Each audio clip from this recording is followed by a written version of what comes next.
이번 책은 예술은 우리를 어떻게 치유하는가? 알랭 드보통의 영혼의 미술관, 알랭 드보통과 존 암스트롱이 지었고요. 옮긴이는 김한영입니다. 자, 이 책은요, 방법론, 사랑, 자연, 돈, 정치 이렇게 분류를 해 놓았는데요. 첫 번째 예술의 7가지 기능에서요. 먼저 그 기능이 기억, 희망, 슬픔, 균형 회복, 자기 이해, 성장, 감상 이렇게 있는데요. 우리가 흔히 사진을 찍을 때 우리도 그 순간에 그 찰나의 순간들을 우리 기억 속에 오래 잡아두려고 사진을 많이 찍잖아요. 그러한 것처럼 이 예술의 7가지 기능 중에서 첫 번째가 기억입니다. 자, 이 그림은요, 장 바티스트 르노의 그 양치기의 그림자를 더듬어가는 디부타데스. 지금 요 그림에서 이 부드러운 저녁 하늘은 연인이 함께하는 마지막 날이 저물고 있음을 암시하고요. 그 다음에 여기에 있는 이 개는요, 여자를 올려다보고 있는 개는 그 보는 이에게 정절과 헌신을 일깨운다고 하네요.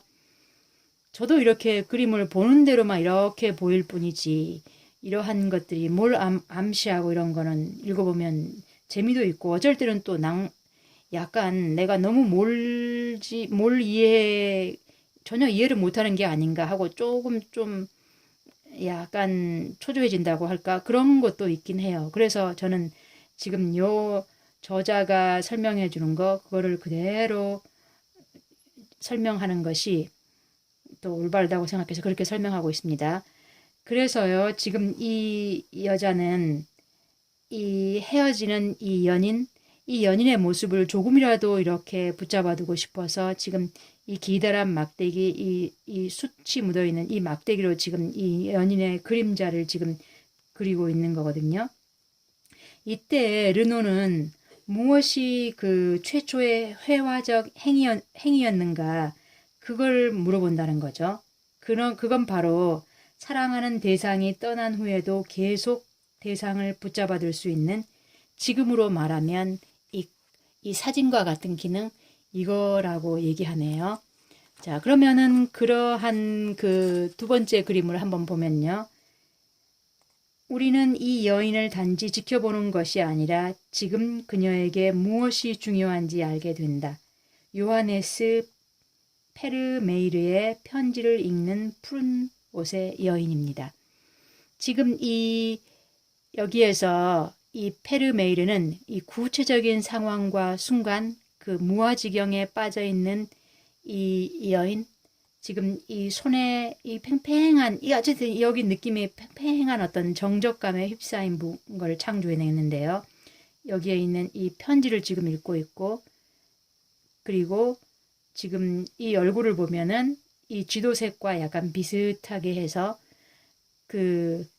요 부분에 주의하라고, 그러면서 마치 이 여인이 지금 이 쥐도 어딘가에 가 있는 듯한, 그리고 살짝 약간 입은 벌어지고, 그러면서 이 전체적인 느낌은 약간 긴장감을 주는, 자, 이러한 것들이 보여주는 것이 바로 미술은 경험을 보존하는 방식이며 우리 주변에는 일시적이고 아름다운 경험이 많은데 그런 경험을 마음에 담으려는 도움이 필요하다. 이러한 방법론에서 처음에 나오는 기억에 나오는 부분입니다. 그러면 그 다음 이 유명한 그림 마티스의 그림 앙리 마티스의 춤인데요. 희망은 이런 모습일 수도 있다는 것입니다. 그럼 마티스가 얘기하려고 하는 거, 그리고 이 작가가 얘기해 주는 것이요. 우리에게 희망이 많다면, 그리고 뭔가 그러한 것을 더 이상 바랄 게 아닌 세상이라면 사실 이런 것은 필요하지 않을지도 모른다. 이런 식으로 설명을 해요. 그래서요, 이 마티스의 그림에서 춤을 추는 사람들은 이 행성이 고민거리로 가득하다는 사실을 부인하지 않지만 우리와 현실의 관계가 불완전하고 껄끄러우며 그런 관계가 일상적이라는 관점에서 볼 때 그들의 태도는 우리에게 용기를 줄 수 있다 이렇게 해요. 그래서 여기에서는 아무 얘기도 않고 어떤 결속력도 이런 것도 얘기하지 않지만 그러나 그런 여기에서 얘기하는 그 우리에게 용기를 줄 수 있다는 거죠.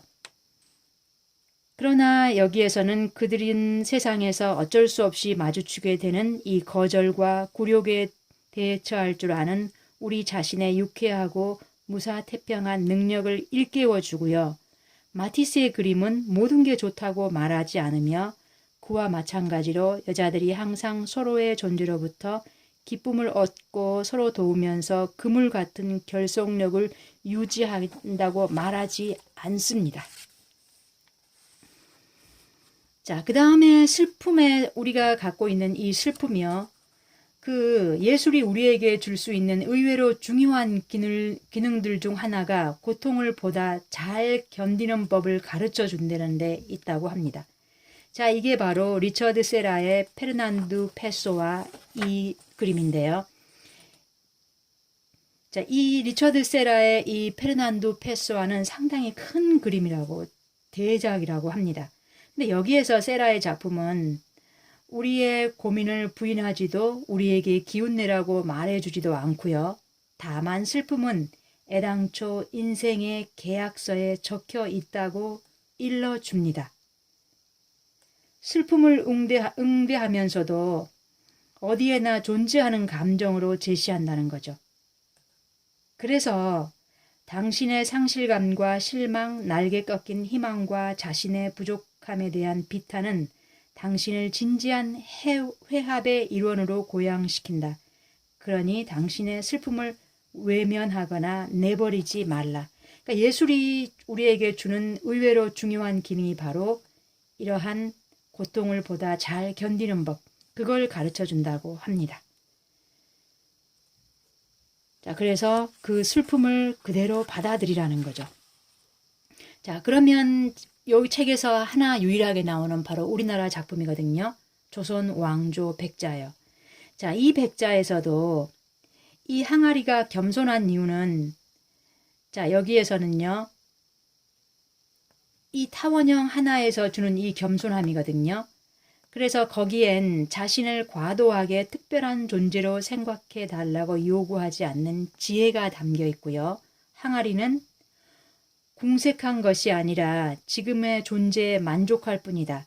세속의 지위 때문에 오만하거나 불안해하는 사람에게 또는 이런저런 집단에서 인정받고자 안달하는 사람에게 이런 항아리를 보는 경험은 용기는 물론이고 강렬한 감동을 줄 수 있다는 거죠. 그러니까 다시 말해 겸손함의 이상을 확실히 목격함으로써 자신이 그로부터 멀어져 있음을 확인하게 된다는 거죠. 자, 그래서 예술은 이미 충분하다고 섣불리 추정해서는 안 되는 이 균형과 선함의 시의적절하게 균형과 선함을 시의적절하게 본능적으로 깨닫게 해줌으로써 우리의 시간을 삶을 구원한다는 겁니다. 자, 그러면 그 다음에 그림에서는요. 그 다음 그림이 저는 이 그림도 참 재미있었는데요. 요 설명하는 것도 재미있었고요. 지금 이 그림이 이 디에고 벨라스케스의 그 라스 메니나스가 시녀들이라는 뜻이라고 하네요. 그러니까 이 시녀들이고요. 지금 요 그림에서 요 그림을 피카소가 그러니까 이 선배의 그림을 이렇게 창의적으로 표현한 거거든요. 자, 이 그림은 이 라스 메니나스는 첫눈에도 사실적이고 대단히 노련한 이 궁정 예술의 완벽한 예인데요. 이 그림을 가만히 들여다보면요. 요 지금 그 뒤에 거울 속에 희미하게 왕과 왕비가 비치는 거예요. 그러니까 지금 왕과 왕비의 이 초상화를 그리고 있는 그 상황이거든요. 그래서 지금 이게 펠리페 4세의 가족이기 때문에 이 제목이 펠리페 4세의 가족이라고 하기도 하고요. 시녀들 라스 메니나스라고 하기도 하고요. 근데 이 피카소가 지금 이 20세기의 이 거장 이 피카소가 75세 때 이 선배의 작품을 이렇게 자신만의 스타일로 창조해낸 것입니다. 여기에 있는 이 공주 있죠. 여기에 이렇게 귀엽게 들어있어요. 그래서 작품을 단지 이 차가운 존경심으로 대우해야 할 신성한 대상이라고 느끼는 대신 피카소는 큰 마음 먹고 그 작품과 어울려 그 유희하고 그 다음에 유희를 교양 결핍과 무지가 낳은 슬픈 결과가 아니라 그 작품과 교유하는 효과적인 방법이라고 보았다는 것입니다. 그래서 이 지금 너무 이러한 그 사각형과 삼각형에 이렇게 축소시킨 이러한 표현들이 너무 창의적인 것 같습니다. 자, 어떻게 하면 아주 유명한 작품을 내 것으로 만들 수 있을까? 나의 필요에 맞춰 개작하면 된다. 이렇게요. 그러니까 작품을 너무 신성시하고요. 그 다음에 그 어떠한 작품이 도대체 그 작품은 누가 소유했으며 그리고 어느 시대에 그려졌으며 이거는 뭘 상징하며 그런 거에 너무 깊게 들어가지 말라는 거죠. 그럼 그걸 몰랐다고 해서 난 이 그림이 싫어 이렇다고 해서 난 그렇다고 해서 절대 그 뭔가 부족하거나 이런 게 아니라는 거죠. 오히려 난 싫어 이렇게 결별하고 싶으면 큰 용기를 내서 공식적으로 그냥 시인해버리고 아무리 훌륭한 예술이라도 작품이라도 그게 나한테가 나의 느낌이 아니면 아닌 거다고 얘기하는 게 맞다는 거죠. 자, 그러면 이 작품은요, 그 크리스 오필리의 작품인데요. 이 작품이 바로 성모 마리아예요. 이 그림은 상당히 센세이셔널한 했던 작품이거든요. 때로는 충격의 힘이 예술의 가장 중요한 특질인 듯 보인다.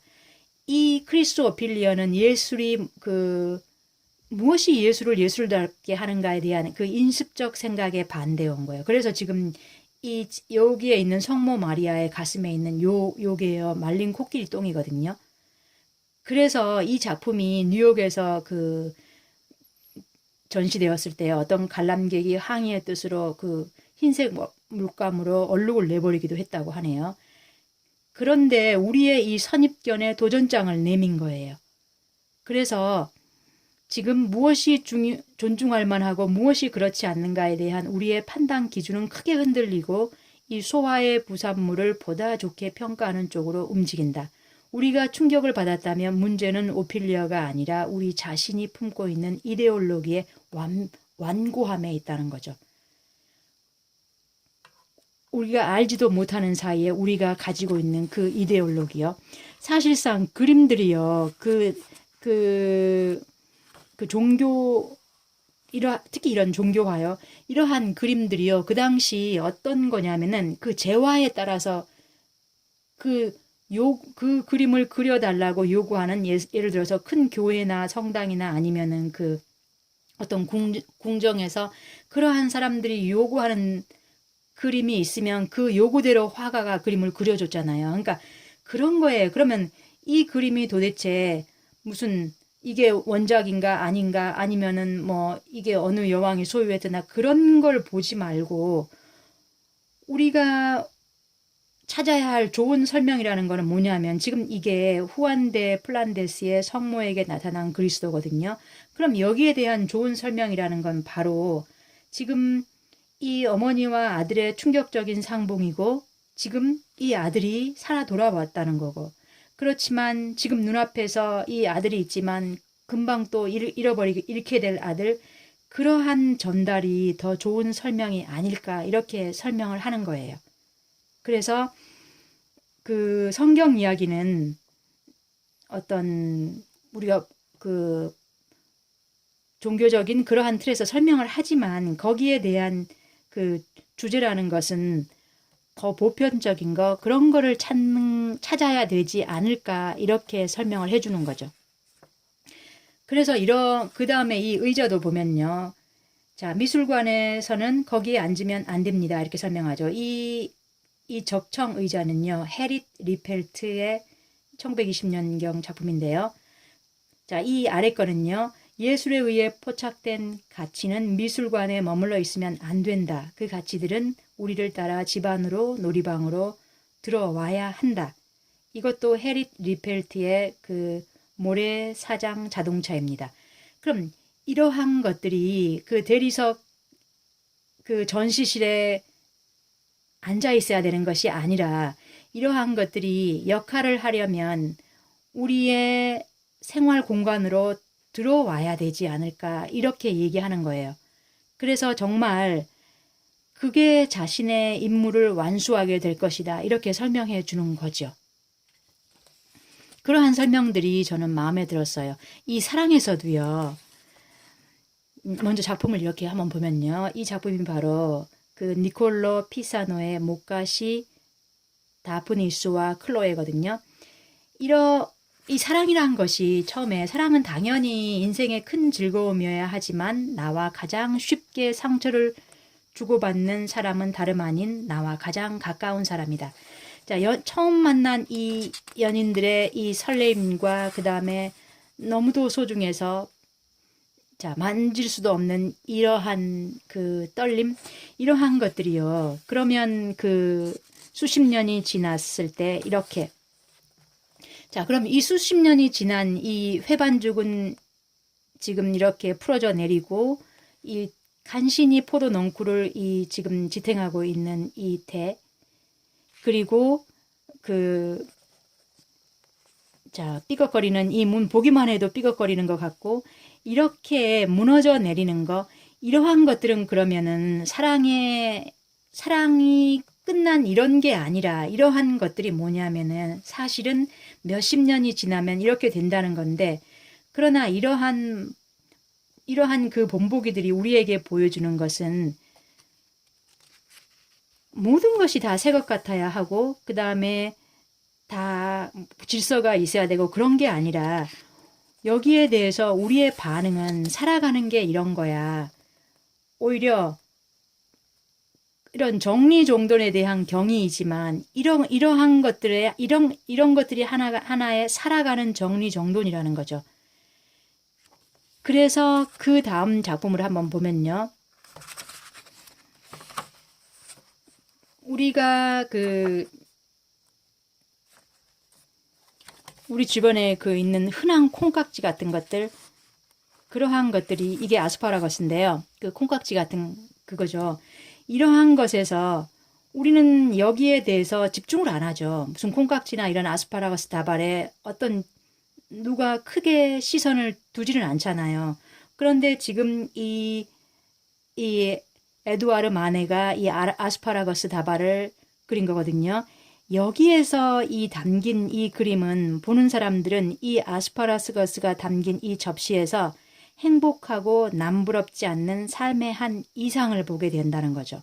이게 바로 오래된 연인 관계에서 현재 안주하는 습관을 깨고자 할 때 우리는 바로 이 마네가 그린 채소에게 발휘했던 변형의 상상력을 우리의 연인에게 그대로 적용할 수가 있다는 거죠.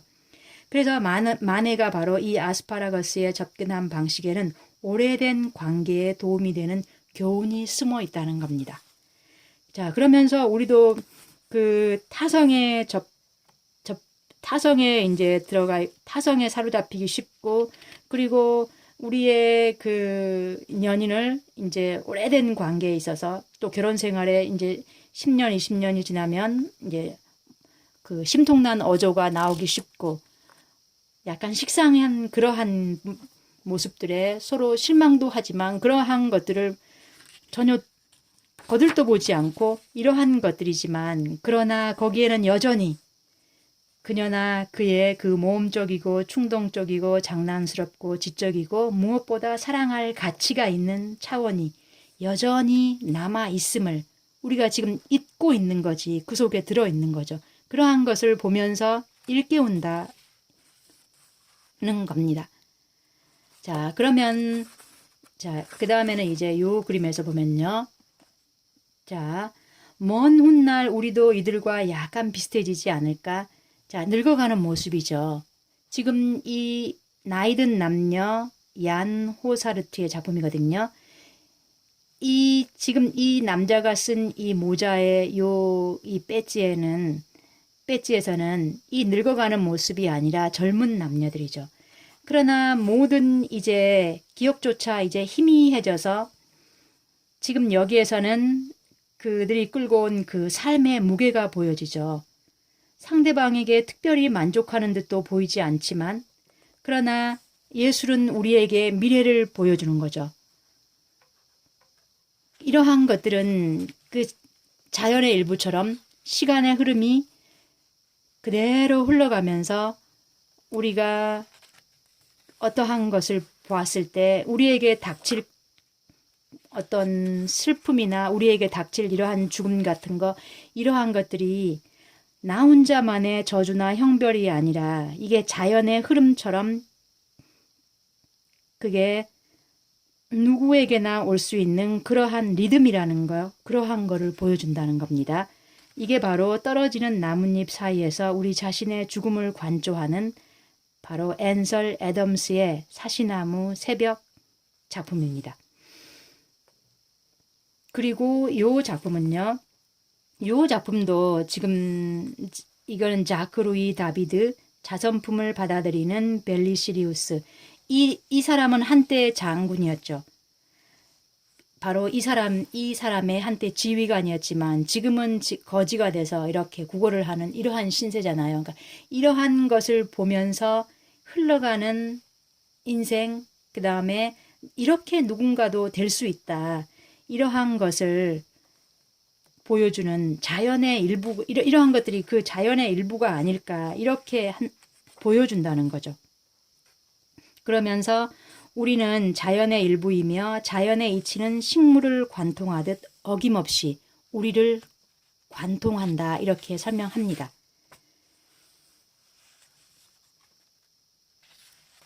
자, 그러면서요. 요 작품에서는요. 지금 정확하게 보기 위해 노고를 아끼지 않는다. 알브레이트 듀러의 큰 잔디 덩어리인데요. 이게 한마디로 잡초죠. 이런 잡초더미 하나를 봤을 때 우리도 어느 날 보면은 그 피어난 꽃만 아름다운 것이 아니라 이렇게 흔한 잡초 하나가 그런 거에서도 어느 날 우리가 애정어린 눈길로 바라보잖아요. 그럼 이러한 작품을 보았을 때 더 그렇게 우리가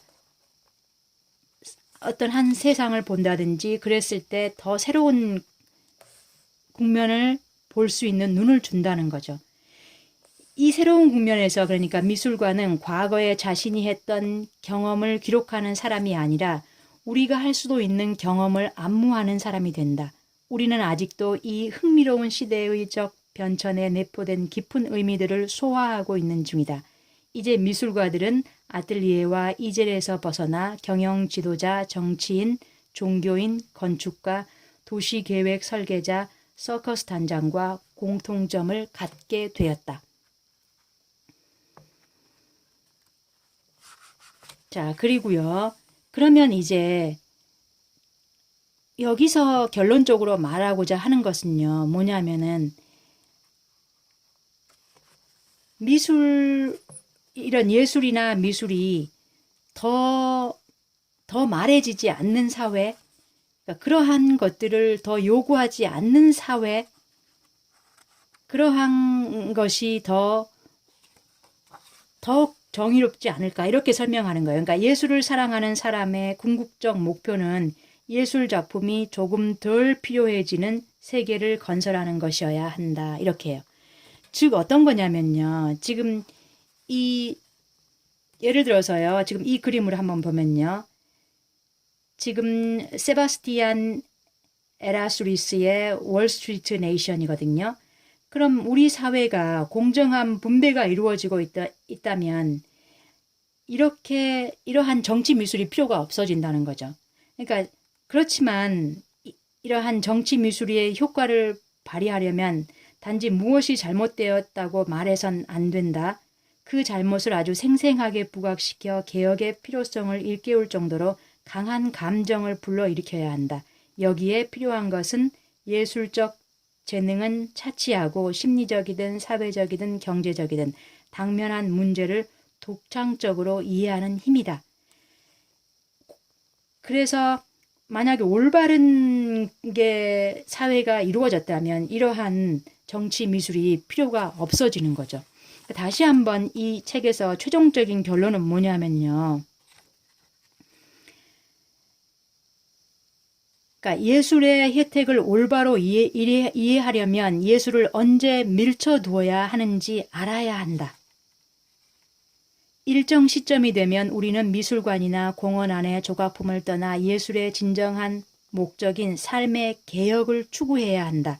물론 우리가 고마움을 모르거나 감상 능력이 없어서가 아니라 예술에서 참으로 귀중하고 그래서 좀 더 현실적으로 만들어야 하는 큰 가치를 발견했기 때문이다. 예술에 대한 진정한 열망은 그 필요성을 줄이는 데 있어야 한다. 이 부분이 마지막 결론이에요. 그래서 예술을 사랑하는 사람의 궁극적 목표는 예술 작품이 조금 덜 필요해지는 세계를 건설하는 것이어야 한다. 이렇게요. 네, 여기까지 들어주셔서 고맙습니다.